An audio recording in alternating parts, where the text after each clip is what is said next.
So the other day, it might have been yesterday, it might have been before that, this guy comes in my comments to ask me why I remind him of a Redditor, someone on Reddit who's actually witty and intelligent. And I said to him that the reason he thinks that I remind him of that, is because he has limited socio-cultural reference points from which to draw from to make a cognitive comparison, and that I was insulted by the comparison. And he goes on to insist that, well, he's allowed to make the comparison. Of course you're allowed to make the comparison. And that I am not allowed to be insulted. And then I just kept saying, well, I'm still insulted. And at some point, he'd forgotten we had the conversation. So when I said, well, I'm still insulted, he could no longer remember his defense for why I shouldn't be insulted. So he was forced to climb back up into the top of the comment chain to see what I was insulted by. And so he read his comment as a fresh viewer for the first time. And he realized, oh, yeah, you're insulted because you should be. I basically just asked you, why do you seem so smart for such a stupid person?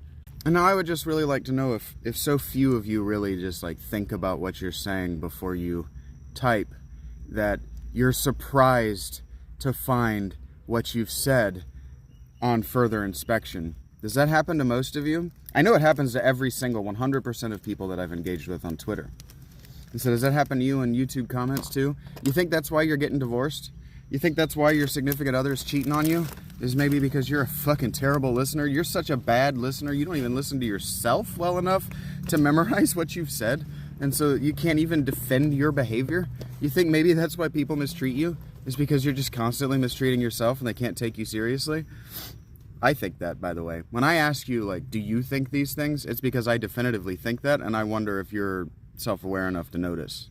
Like, I once had a girlfriend who was telling me this story about how she used to drive her pottery teacher insane on purpose, and how he gave her the very special responsibility of when everybody else was supposed to be taking instructions, she got to do some tedious chore in the lab so that she would be out of the way. And she saw it as a point of pride. She was like, oh man, I got to do this special thing for the teacher. And I just asked her one day, I was like, have you ever stopped to think if maybe that guy fucking hated your guts? And now I said it because I was stoned and I didn't stop to think about how that was going to hit her, because I just assumed that everybody's like me and they think.